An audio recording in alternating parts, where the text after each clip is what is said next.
Hello, everyone. It is me, Fashion Coder, with Just Ask Jesse, and we are here to talk about liquid loans. So, Jesse is a worker over at Liquid Loans. His exact title is Head of Growth of Adoption, and I am so excited to have you here today. Thanks for joining. Would you like to give us a little bit of an introduction? Yep. Thanks, Fashion Coder. So a lot of people, of course, watching know all about liquid loans. They've either been following the Telegram or the various Twitters. For those who have no idea, liquid loans is a lending protocol where you can basically mint your own loans, right? There's zero counterparty risk. It's just a smart contract that you generate and you put in coins and you mint other coins. And then you can go do whatever you want with those. Those coins that you end up minting actually are stable coins. They're called USDL. And there's various reasons why you'd want to do that, right? There's tax advantages to running with loans as opposed to selling, keeping your initial coin count so that you always capture future appreciating value. There's all sorts of benefits to using a protocol like this. The fees all go back to the community. And again, it's completely trustless. It's immutable. Nobody can change the code. There's no counterparty. It's just you and the smart contract. So that's what Liquid Loans is all about. I like to talk about it a bit. That's what my job is, to answer questions about the protocol and about other stuff in crypto in general. And that's why I'm here today, to answer some questions for people. Awesome. I want to recognize a couple of people in the chat. So excited to have you here, Jesse. It looks like Hexacat's here, and Kristen, and Love Bitcoin. Hello, everyone, as well as Red Squirrel and JC. And let's see. Wow, we have a little bit of traffic here in the chat. It looks like Michael Logg's here, as well as Tin Top and Wealthy. Awesome. Hey everyone, thanks for being here. So this is a live Q&A. So if you do have any questions for Jesse about liquid loans, he's here to ask them. But I will start off with a question. Let's see. Right. So I know that there are a couple of other networks that have something similar to liquid loans. I haven't done a ton of research into it, but my question is what differentiates liquid loans from other competitors on other networks? So why would you choose liquid loans? Okay. So there's a number of questions there. Yes. I'll start with why liquid loans, which came from the Liquidity protocol, as opposed to forking something else, as opposed to forking Aave or Maker or Compound or something like that. Well, a lot of these other protocols, besides Liquidity, they either have keys, so the devs can just go in and change the code at any time, or there's always some sort of counterparty, so somebody else is lending you tokens. Some of these protocols introduce counterparty risk. So even Maker, which is the protocol that produces DAI. Everyone knows DAI is, hey, it's a stable coin that's, it's a DeFi stable coin that's not owned by any one corporation. That's true. However, one of the tokens that you can collateralize to make DAI is USDC, which is highly centralized, which has counterparty risk. So that protocol has introduced risk, and you're bringing in a risky asset to produce a non-risky asset. It doesn't make any sense, right? It literally doesn't make any sense. And they have a closed front end. Nobody else can run a front end. So, if their server, if their website was shut down, maybe they're running on Amazon Web Services. Maybe a government somewhere doesn't like the Maker protocol and says, We think that's, illegal, or we don't like it. Okay. Amazon shut that website down. Well, then Maker gets shut down and then DAI ceases to work because they're the only ones that can run a front end. Okay. Now, so there's when you start digging into a lot of these protocols, whether it's there's a Frax stablecoin, there's Luna stablecoin. Luna's an example. There's a ton of hype behind Luna, and Terra, UST, which is what US Terra stablecoin. There's so many of these weird little functions that are just stupid. So even with like Luna, there's supposed to be this burn function where when Terra's UST is minted, Luna is supposed to be burnt. Well, some coders went in and they're like, wait a minute, none of this is getting burned. It's going straight to a founder wallet address.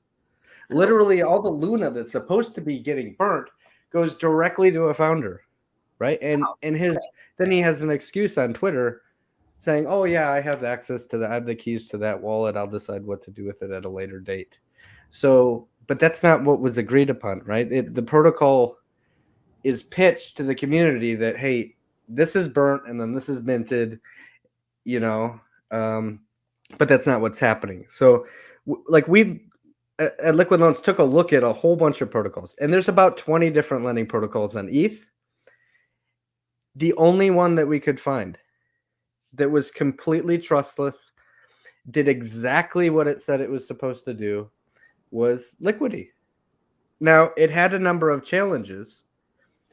They launched at the top of ETH, right? And when you're collateralizing Ethereum to mint a stablecoin and you launch at the top of Ethereum, that presents a number of challenges. They also had venture capitalists that were, the early investors into Liquidity. That presents a challenge because venture capitalists typically just dump. They get in early, they wait for some community to pump something up, and then they dump. So there were some challenges there. And then the gas fees, that's another challenge, right?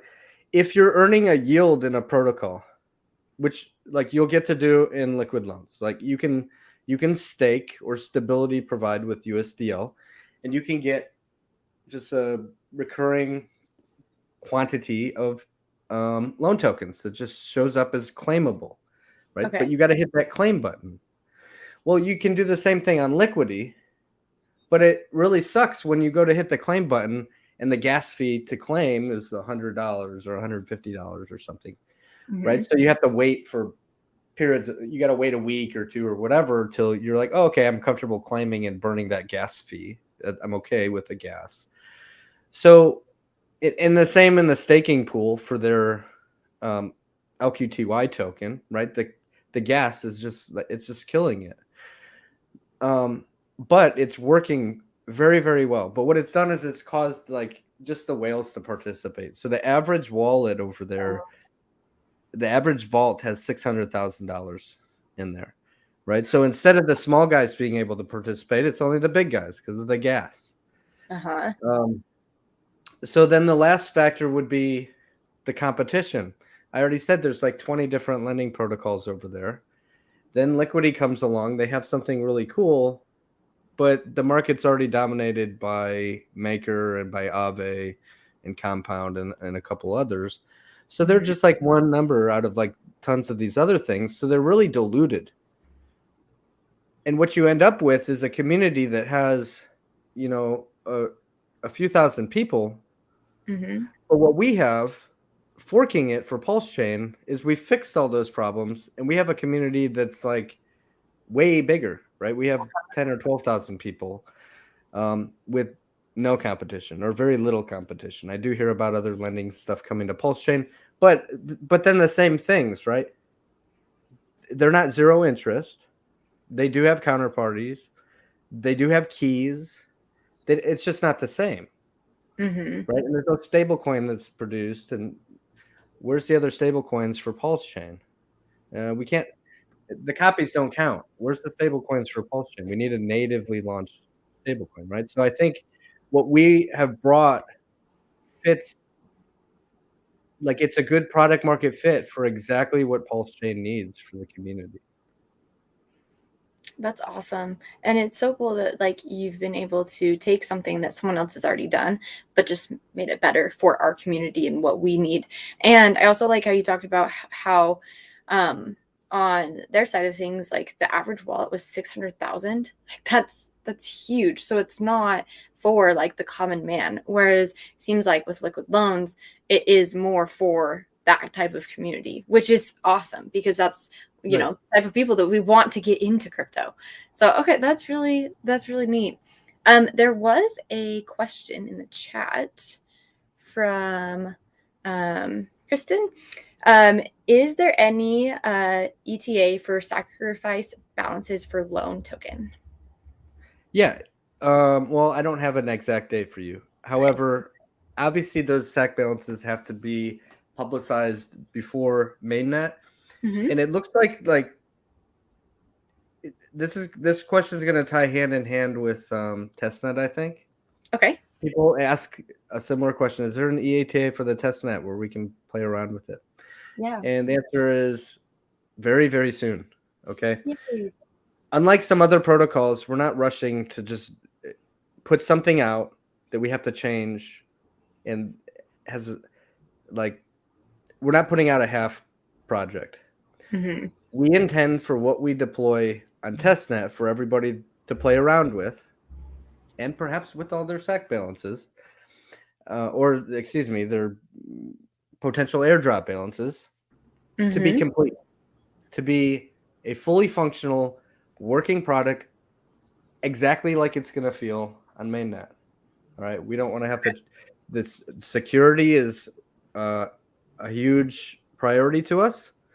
The user interface and the way it feels is a huge priority to us. Where the data is being pulled from, the price feeds and stuff.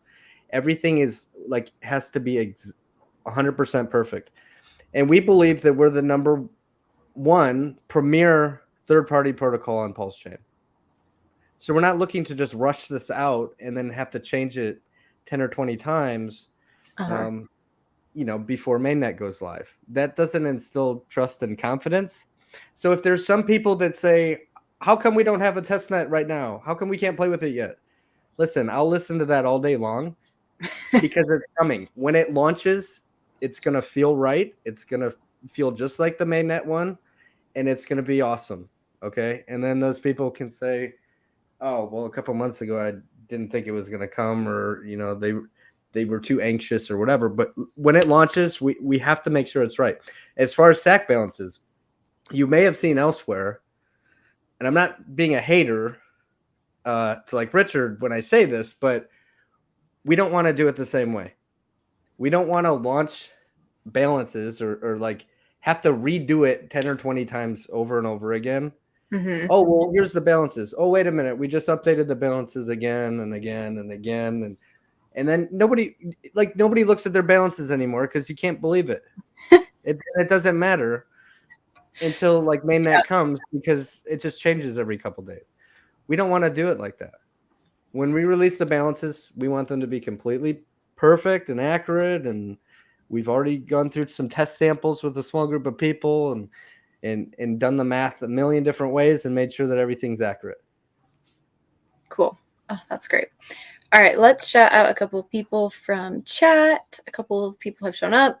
We have Tin Top, as well as Marzapug, and Sandy Beach is here as well. Hello, everyone. And let's see. Oh, Hex Hodl is here. And it looks like we also have Carbon Brackets and Crypto Compassion. Hi. We also did have a question from Tin Top. Any thoughts on what Power City is doing to automate liquid loan strategies like Nexus or White Whale or Terra? Yeah, so you actually see this on the original Liquidity protocol. There is there's something called B protocol over there that Okay. does the same thing. You can stake through the B protocol. You're still participating in Liquidity, and it just automates a number of things. And with Power City doing the same thing, essentially on Pulse Chain, it was inevitable that somebody would.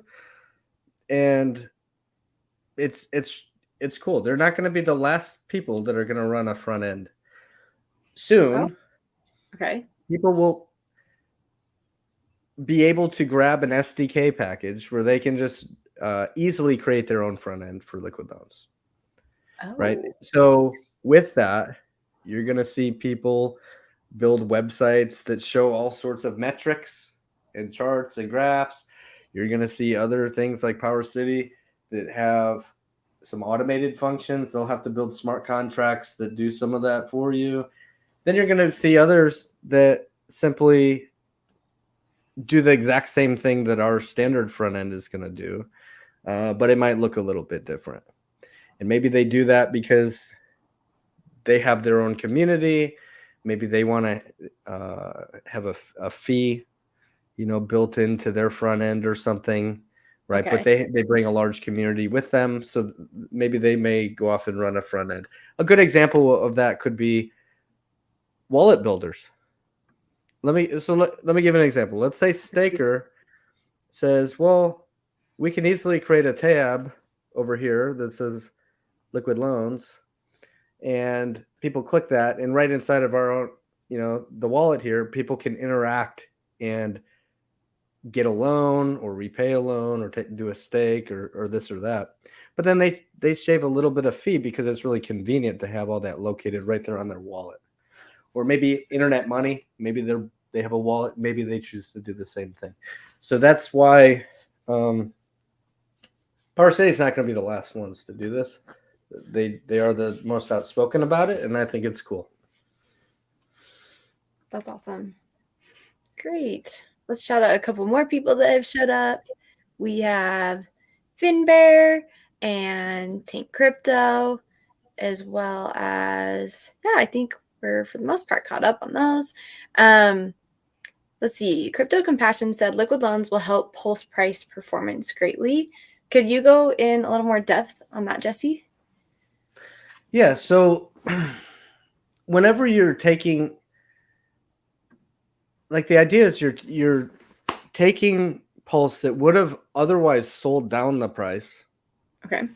and instead it's not selling down the price at all. It's simply going into this thing called a vault, and then another token is minted, and then people can do whatever they want with that token, and that happens to be USDL. Uh-huh. So the instead of selling off Pulse, people, let's say somebody sees 100x gain on their Pulse, right? Mm-hmm. And they say, "Ooh, look at all this money I made. I can go and I can, sell $1 million. Maybe this person has $10 million. Okay, and they're like, "Ooh, let me go sell, $2 million worth of my Pulse." Well, a $2 million market sell probably would move the market severely. But if instead this person's educated and they say, "Well, I don't actually have to sell my Pulse. I can keep it. Let me just put 5 or 10 mil into this vault over here, and I'll just mint myself 2 mil worth of USDL stablecoin." Okay. Mm-hmm. Now they have stablecoin, and the price, now they have the value that they were looking for initially, but Pulse never tanked in doing that, right? The price Mm-hmm. of Pulse stayed the same. So that's why it helps the price. Now, as more and more people are doing this, as more and more people are minting stablecoin instead of selling off their Pulse to get value out, that does make the price just go higher and higher and higher.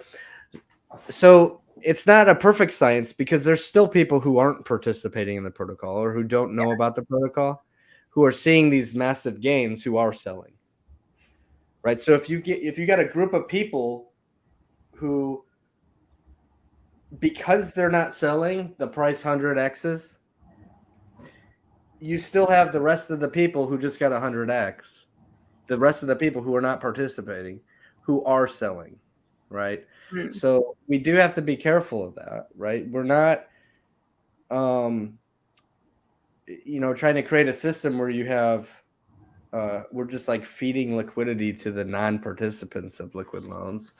But the more and more people that lock Pulse up and never sell it or stake it or whatever, price does go up. Now, I do want to talk about like price performance typically of inflationary assets. Okay. Go ahead. Some people in the chat may not like what I have to say. Okay, so go ahead.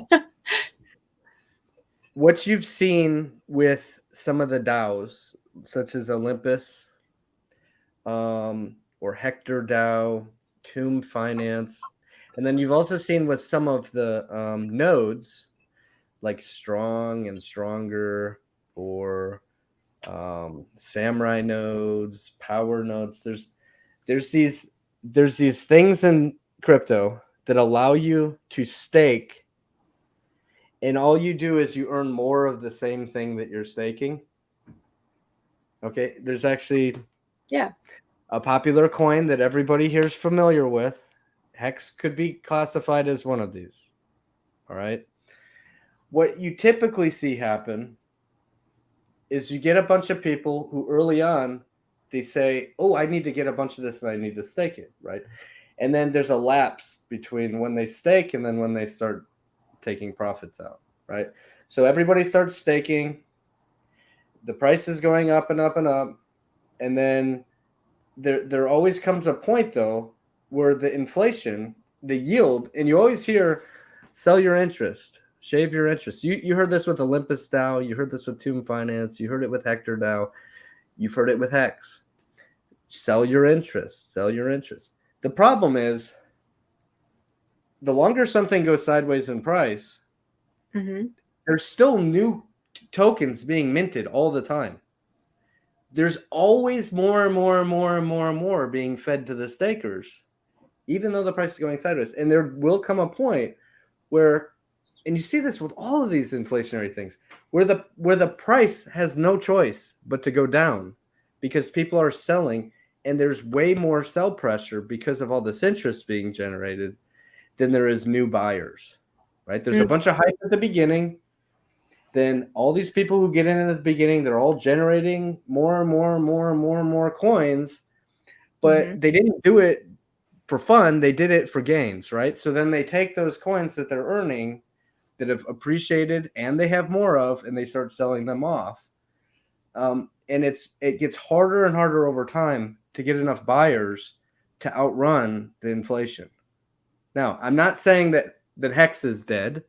Hex has a good mechanism where it like forces you to lock it up for a long period of time. But there absolutely is a better model. Richard just created PulseX. Yes. Okay. Richard is well aware of the value of being able to stake something to get something else. Okay. So an example, PulseX. You stake your PulseX, single-sided stake it. You can earn other tokens, Pulse Reward tokens. It operates the same as PancakeSwap. You stake your cake token, you can get Seek, you could get this other random token, Pine Tree token, whatever, right? There's like dozens that you can pick from. You end up staking this one thing that never has to be sold and getting something else that you're more than willing to sell or dump every single day. So the price of the original thing that you staked never has to go down. And what you saw with PancakeSwap is it did 190,000x because of that mechanism. Because you could stake it and never have to sell it, and you're earning other things, and you get all your money out that way. You sell these other random tokens. So you'll see that with PulseX. You're going to see the exact same thing with a loan token. You stake it, and you never have to sell it. You can get something else that you can go sell. You're going to see that with PulseCoin. You don't have to sell your PulseCoin. You can put it into a vault. It's essentially staking it, but put it into a vault and mint something else that you could go sell. That something else happens to be a stablecoin. And when you do that, there's only a handful of protocols that do that. PancakeSwap is one of them. PulseX will be the next one. The third one, well, Liquidity does it. And then you'll have, there is another one. It's called Lava Financial. They're about to do it. And then now you have LiquidLoans that's going to be doing it. I do believe things like this are going to way outperform the things that simply inflate. Where you have no choice but to sell the thing that you're inflating. Cool. Thanks for that. And I love Hex. We all love Hex. But that doesn't mean that something like PulseX will not do better. We have to realize that. You have to look at the tokenomics of this stuff. And a lot of people don't like hearing that, but it's true. Okay. Well, no, thanks for explaining that. That's very helpful. We do have a question from the chat. From Zero Gravity, will 1 USDL equal $1 as soon as launch happens? Yes. So every USDL is minted off of $1 worth of Pulse, and it's also fully redeemable for $1 worth of Pulse. Okay. In the liquidity pools, you will see some slippage going back and forth. If people dump some USDL for Pulse, you'll see USDL dip a little bit. It'll go from $1 to 99 cents, as an example, or 98 cents. But then somebody comes in and they buys it back up because it's redeemable back for $1 worth of Pulse somewhere else. This is how all stablecoins work. Stablecoins bounce back and forth. They bounce around. And what brings them back to $1 quickly is how efficient the redemption mechanism is. Can you buy a cheap stablecoin and then redeem it somewhere else quickly and efficiently? And then by doing that, you just raise the price of that stablecoin back up to $1 where it's supposed to be. But yes, at launch, it will be worth $1. Awesome. Great. Let's shout out a couple more people. The Ebonomics lover is here. Me and him have conversations, I feel like, every single day about my volume on my microphone. So hello. Glad to hear that it is clear today. We have Alan Thick. What's up, y'all? Sorry I'm late. Busy counting all my future LL gains. Heck yeah. And then it looks like we also have Christian Sultan. And let's see. Let's see if we have any other questions. Just catching up on the chat. This one's kind of funny. Jesse saying controversial things. Hex Assassin's Guild coming for you, pal.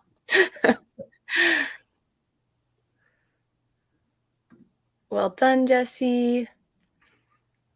Oh, okay. This one's interesting. I'd love if you talked about this. All the people wanting to dump PulseX for Pulse Day 1. I'll be there with my scoop collecting it all.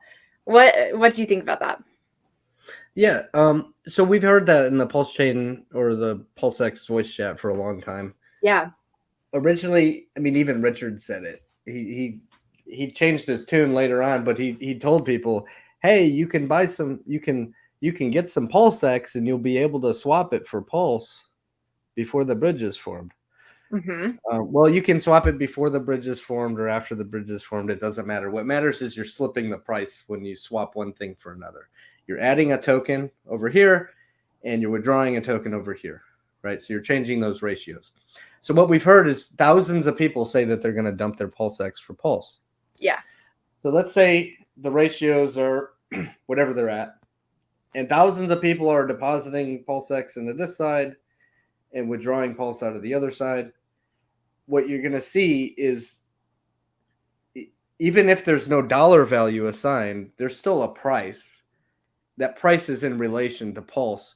You could see PulseX do a severe dump. When thousands and thousands of people are dumping it, the ratio that you can get it for, I mean, you could maybe if you just wait a little while and wait for 5,000 people to dump, you could get it at a 95% discount, from before, right? Just as an example. Yeah. Now that doesn't mean that it's not going to do well longer term. It absolutely will for the same reasons I said before, because you can stake it. You can single-sided stake it, and you can earn these other things, these other tokens that you can go dump. That's why Pancake Swap was so successful, why it did, the price action that it did. Why Pancake is not just like a steady down.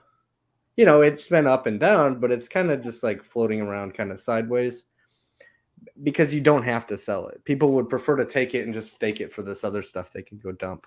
So it will do good long term, and maybe you'll be able to get it at a pretty good discount if you wait for everyone else to dump it. Now, I do have one concern with PulseX. Okay, what is it? Over on PancakeSwap, that's on the Binance Smart Chain. There's millions of users.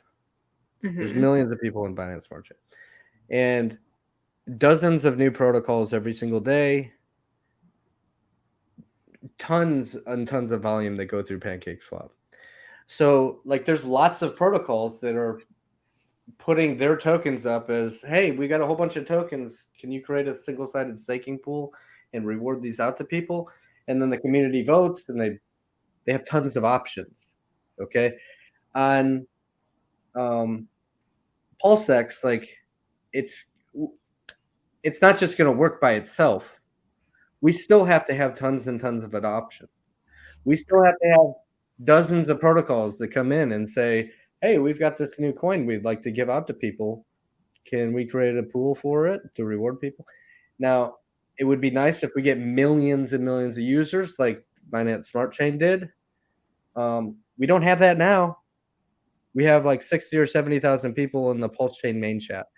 So I do have a concern that where are these tokens coming from that are going to be the Pulse reward token? We need a community. If we want to see PulseX succeed and have these pools work really, really well, all of this stuff, this entire chain always goes back to, we need adoption. We need thousands of people, millions of people, and thousands of protocols to come over and use the chain and offer up their tokens for rewards and all sorts of stuff if we want to see the price action that everyone's hoping for. The 250Xs, the 500X, the 10,000Xs, it all comes back to adoption. Awesome. Okay, let's catch up on chat super quick. I think this one's funny. Fashion Coder, do you think my man Jesse would look gold with a ponytail or man bun? I feel like you could definitely rock the man bun. Let's see. We have MD in the house. Good to see you. And Adeline, as well as MJ Money. Hey. And it looks like we also have the Mango Junkie. What's up? And then let's see. I think we have a question.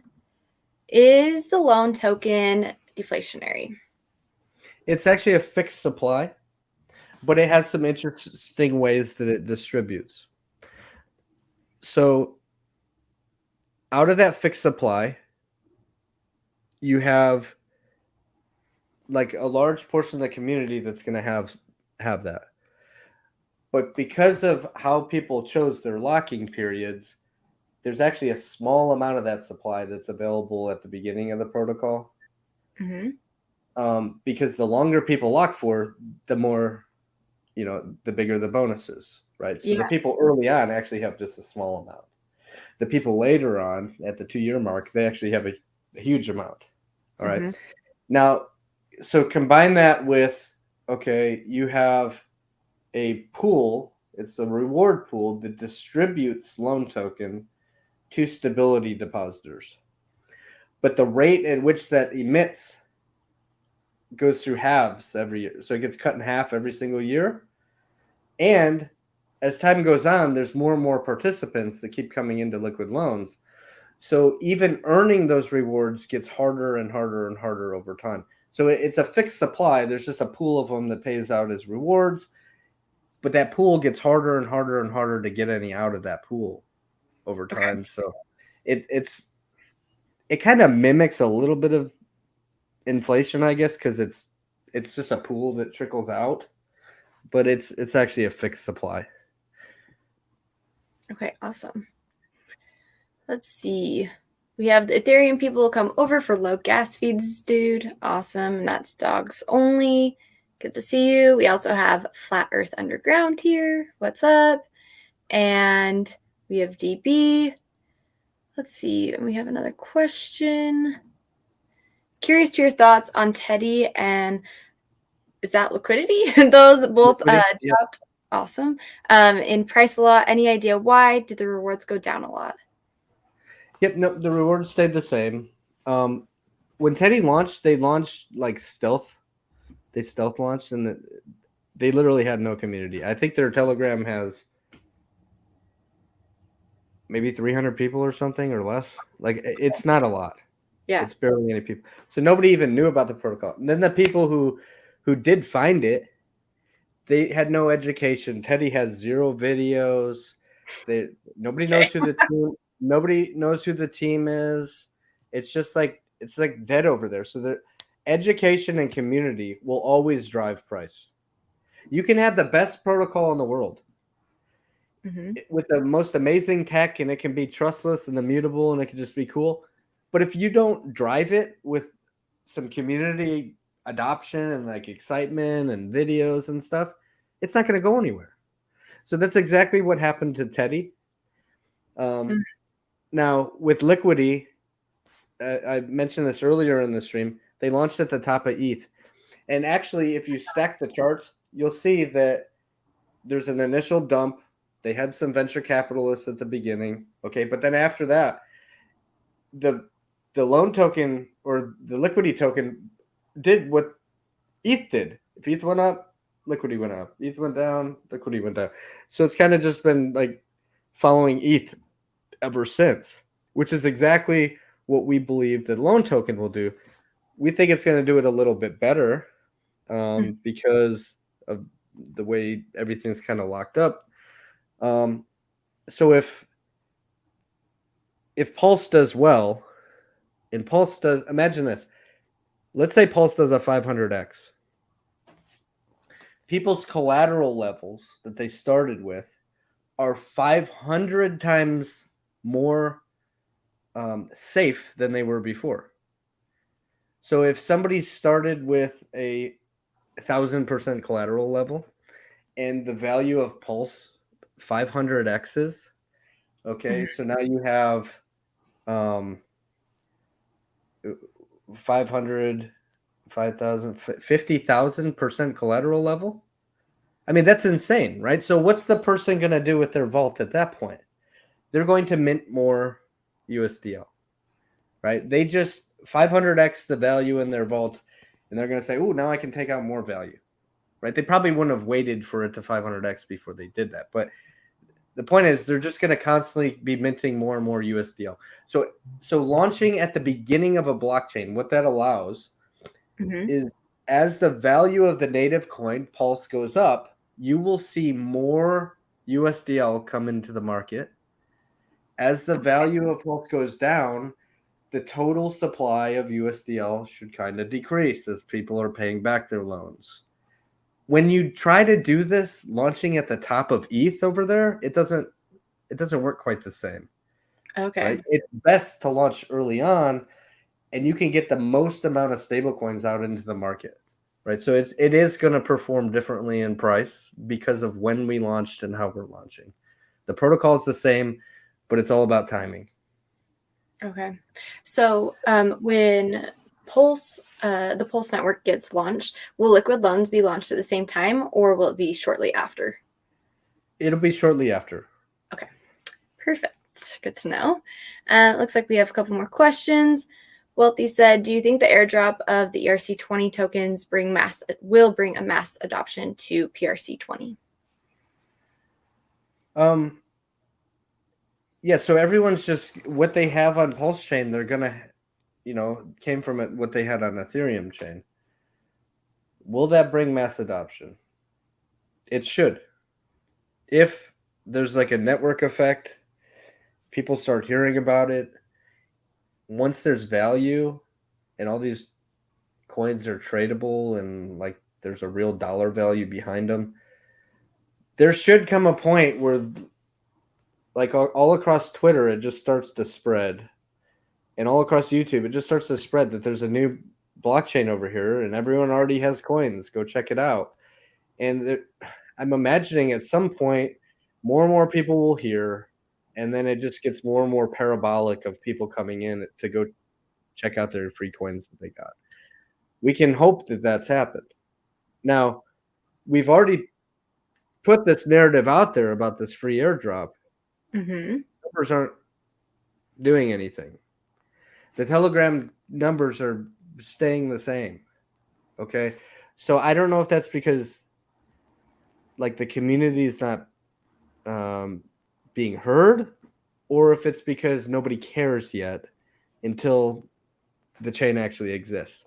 We can hope it's a combination of both, I suppose. But Yeah. like, imagine if you were told, "Hey, in the future, you're going to have these free coins over on this other blockchain that doesn't exist yet." You'd probably say, "Oh, okay, that's cool. Tell me about it later." Yeah. When it comes. We hope that's what's happening now. Yeah. So I totally think it is. later on, we should see some sort of mass adoption. Cool. That's great. Okay, I think this is a really good question. What's your favorite liquid loan strategy so far, and why?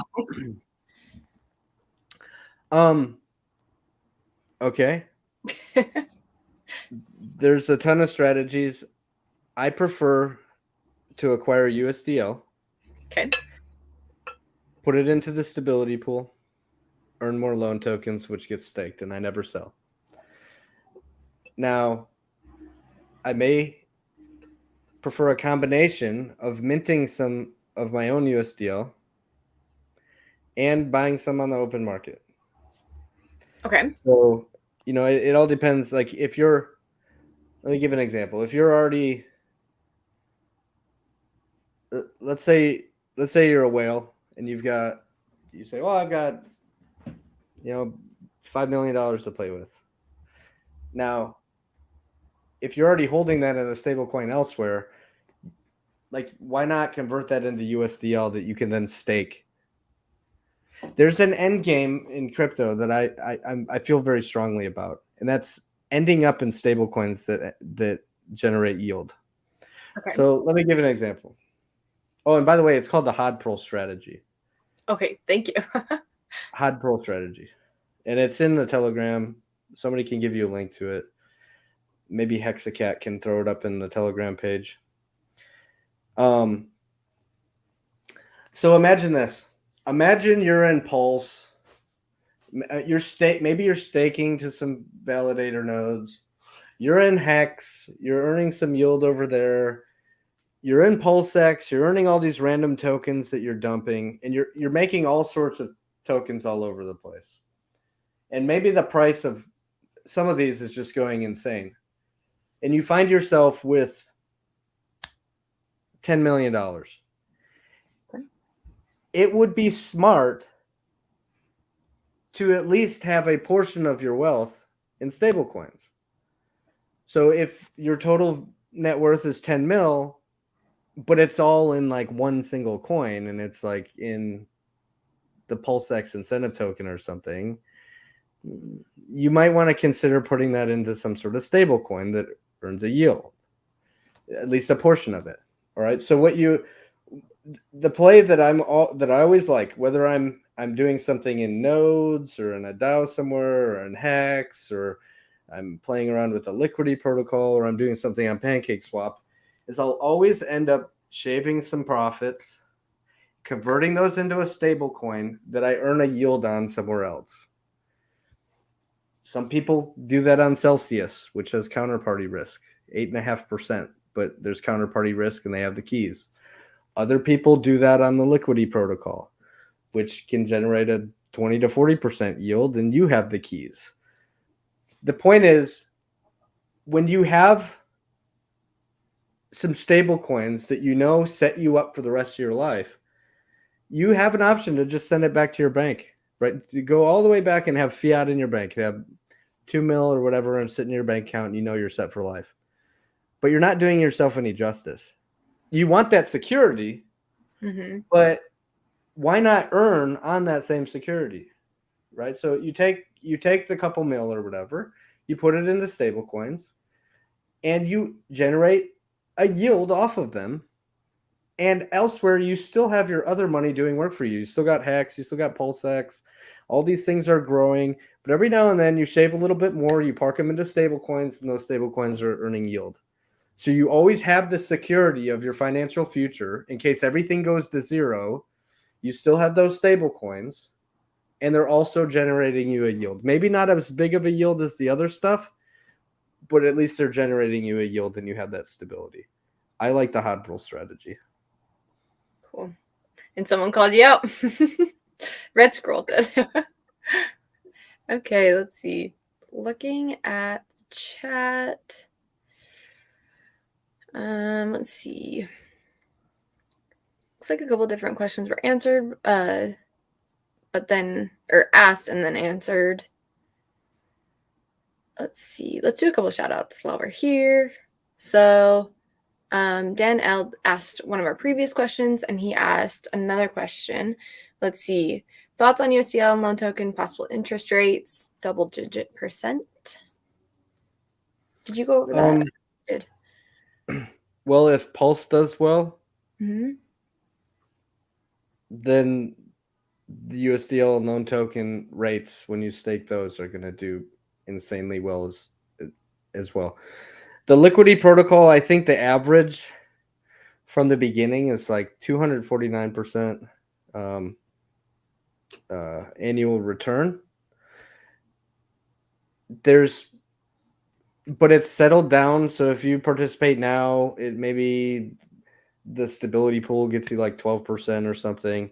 I think the liquidity staking pool might get you between 30 and 40%. But imagine if ETH did like a 10x. Okay, those numbers would start to go insane because all of the fees are getting fed to those people. So like we literally don't know. But if Pulse does what we all want it to do, 10, 20, 50, 100, 500x, then like all those fees, remember, they're just getting fed to those stakers. So it's going to be insane. But we just don't know what that number is going to be. Yeah. Let's see. It looks like we have Crypto Zach. Hope the guitar makes an appearance. My dad told me to ask you about that, actually. He's like, you should have him bring out his guitar. Let's see, we also have Pete here and Alex Lucero. Hello. We have Hexacat, as well as I think I saw, let's see, Hexdeck. Hello. And then let's answer this question. Curious if Jesse would use some USDL to exchange on PulseX for more loan tokens. Yeah. Yep. Okay, cool. I have a question for you. So right now, Liquid Loans, with everything, you can use Pulse to do these things. At some point, will you be able to do it with PulseX or Hex, or is it only going to be Pulse? We get asked this a lot. Okay. We've considered Hex. We've considered PulseX. There's a couple of challenges. When deciding which coin to use as collateral, the absolute safest coin, safest from hacks, safest from market manipulation, safest because it's the most likely thing to be on exchanges. So when you're grabbing your price feeds, like you literally have thousands and thousands of pools that you can be grabbing price feeds from. And it's just impossible for whales to manipulate unless they have trillions and trillions of dollars and they dump it across thousands and thousands of liquidity pools. So the safest thing to collateralize is Pulse. Now, if you start introducing random tokens for projects, now PulseX, I don't know how many token pairings there are going to be. But let's just say we allowed collateral, we launched a contract that allowed people to collateralize some random meme coin. But there was only one single liquidity pool anywhere. And we didn't know who owned the liquidity. Maybe it was the founders. And maybe they had 95% of the supply. Or maybe there's no exchanges that carry it or whatever. And now you allow people to collateralize that and mint a stablecoin off of that value. But then later on, somebody comes and they manipulate that thing over there, that thing that was collateralized. It wrecks your protocol. You just hinged your entire protocol on the success of this random coin over there that has like really low liquidity and is, traded on one pairing. It's extremely dangerous, and it's really bad for our protocol. Like we want to be successful and stand on our own. We don't want something we build to fail because somebody else has failed. So it's a natural choice to just go with Pulse. Now, could we do that with Hex? Well, it actually has some of the same challenges. It's got really low liquidity. The price normally does 70 and 85% dips, every so often. It's done it how many times now? Richard talks about it all the time. Dips are in the game and they're huge. Do we really want to allow people to collateralize Hex knowing that that's going to happen again in the future and everybody's going to be liquidated? Because there's always going to be people who aren't participating in the protocol and the prices are still going to move. Yeah. It's still going to do those normal 75 and 80% dips. And there will be people who are unable to pay back and tons of people to get liquidated. So why would we want to do that? Like, we want Hex to succeed. We don't want people selling it. But at the moment, it's got really low liquidity. And one more thing. Whoever the biggest liquidity provider is has made a habit of pulling liquidity and putting it in different places. So let's say you're pulling price feeds from an immutable protocol. Mm-hmm. Maybe that's Uniswap V2 or something. You're like, oh, sweet, there's $20 million worth of liquidity. And then that person decides they're going to pull all the liquidity, and all that's left is $1 million worth of liquidity there. And the prices the slippage is really, really bad. So you can't change it now because your protocol was pointing at that first liquidity pool, and whoever owned all that liquidity decided to go move it. So it's just dangerous, right? It's dangerous to do that with PulseX, which has different buys and burns and a whole bunch of its own stuff going on. It's dangerous to do it for Hex for certain reasons. It doesn't mean we won't do it for Hex. If we did, it would be with a ton of disclaimers. But it's just a natural thing to do it with Pulse. Okay. Great answer. We have a couple more people that have showed up. A Wild SJ, she's my girl. What's up? And then we also have, let's see, I don't know if I shouted out Stephen Thomas. Thoughts on trading PHEX for Pulse pre-bridge? I don't think we talked about PHEX, but we did talk about PulseX. Well, early on, there was a lot of people who asked in the Pulse Chain chat, what should I buy if I missed the sacrifice so I can swap it for Pulse? Yeah. And there were greedy hexicans in there that just told every new person, you need to buy Hex to do that. You have to buy Hex. Hex will be the thing.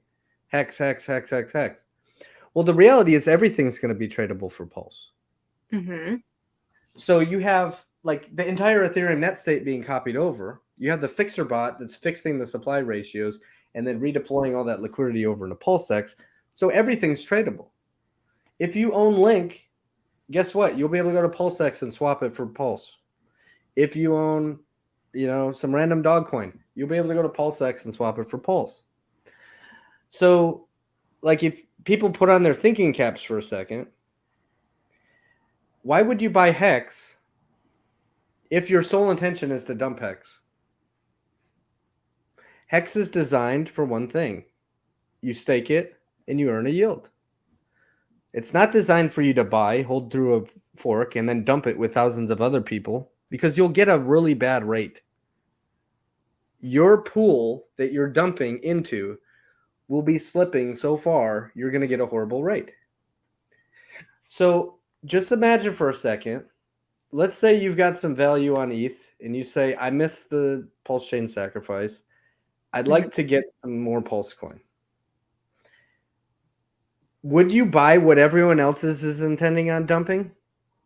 Or would you go look for some random ERC20 that's doing relatively stable? Richard has said he's going to announce when the fork happens, so you can wait till the day of even, or the day before or whatever. Jump into that stable, or jump into that random ERC20, hold that through the fork, and then jump out of that ERC20 after the fork. Now on the Pulse chain, you have something that nobody else is paying attention to. You might be the only one that's paying attention on the Pulse chain with that particular PRC20. So when you go to PulseX and you swap that for Pulse, your slippage is like nothing because you're not dumping with thousands of other people who are dumping. You're the only one dumping. So maybe you, with some random coin, got 10 times a better deal than the people who bought Hex, and they're all dumping together as a group. That's good advice. That's advice I need, actually. That's good. Let's see. One of the questions I'm going to answer this super quick is what my strategy is going to be. So I'm in the boat where I didn't sacrifice for Pulse Chain, and it's stupid that I didn't because I knew about it. But I didn't sacrifice for Pulse Chain, and so I'm still trying to figure out my strategy. But I really like what you just said, Jesse. I think that's brilliant, and so I'm definitely going to add that into what my strategy is going to be. So that's awesome. Thank you. Let's see. Look at Amazing Dude Man's question. Okay, is it possible to flash pump the Pulse price and secure a loan while the price is at a wick to the upside? No. Now, if you try that, you will probably be wrecked. Okay, so the way that Liquid Loans pulls its price feeds, it pulls from multiple places. Okay, it pulls from multiple liquidity pools, and it time weight averages them. And that's what then it determines, and oracles, it looks at oracles that are pulling prices from exchanges, and it says this is what the price of Pulse is supposed to be. Okay. Now, if the price moves on one of those liquidity pools, so if you're that guy who's trying to pump the price, let's say you go, what pairing are you going to go to? Okay, let's say you go to the, Mintra Pulse pool, okay, or something. Okay, you go there, and you've got a bunch of Mintra, and you dump it. I'm not telling people to do that, but let's say you just dump a whole bunch of that for Pulse, and you pump the price of Pulse really, really high in that particular pool. That doesn't mean that it pumped in all the rest of the liquidity pools. Just that one pool that you went to, the Mintra Pulse pool. You pumped the price really hard in that pool. You flash pumped it. The protocol doesn't care that you flash pumped it in one single pool because it's going to kick out that it's going to kick it out because over the time weighted average, it's going to say, why is the price in this one pool way different than the prices in all the rest of the pools? And it's just not going to allow that to be included in its price for the protocol, right? So you now, so no, it's just not possible. You can't pump the price in one place, pumping the price everywhere else for everybody else.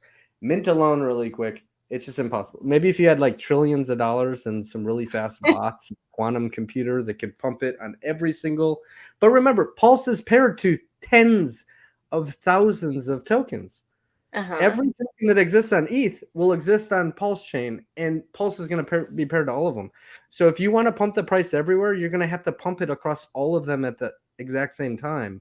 And it's just like, it's literally not possible. Awesome. Thanks for that answer. Now, other protocols you can, by the way. Oh, you can? Okay. Other protocols, you do see these flash pumps and you see flash loans and stuff. You see all sorts of this manipulation because, as I said earlier, the thing that they allow as collateral is either their own coin and it's only got one pairing, or it's some other random coin and it's only got one or two pairings. So it's really easy to target that and say, hey, look at those, look at the collateral coin over there. Let's go pump that. Or if the intention is to liquidate everybody, hey, let's go dump that and liquidate everybody and then benefit off of everybody else. But literally, this protocol is designed to prevent that. Cool. That's why we use Pulse. Awesome. Let's give a couple of people a shout out. Hey, Richard P, as well as we already kind of, I think, said hi to Crypto Zach, and Brizology's here. What's up? And Awesome. Okay, well, as we are getting to the end of this, what else do you want to tell us? Yeah, so there's cool things going on. We have the front end that'll be available real soon for people to play around with. We have, I think, Crypto Crazy announced, for some of the pools that had to be created, like we had to fork Gnosis, for some internal stuff that we were doing. And we decided, well, we already have it. We already have this interface that we had to build. Why not just release that to the public and they can use it too? So you're going to see like a wallet, a multi-sig wallet that everyone can just download and use for their own. And that's kind of separate from LiquidLoans. It's by LiquidLoans, but it's just like an extra, hey, here's the cool thing you can go use, because we had to do it anyway. So that'll be available to the community. There's Richard says we're what, mid-May, he thinks? Mainnet? Yep. All right, so we're all getting really close. We're getting really close. It's exciting. It is exciting. Yay. Well, Jesse, thank you so much for being here. And thank you to everyone in the chat for chatting. It seems like there's a really good conversation. Even Mango Junkie said that was a cool talk on voice chat yesterday. Oh, with some people. And so, yeah, thank you guys for being here. Thanks, Jesse, once again. And if you have any questions, go follow Jesse. Just Ask Jesse on Twitter. And then also go follow LiquidLoans on Twitter as well. And thank you so much. All right. Thanks, Fashion Coder. Thanks, everyone. Bye.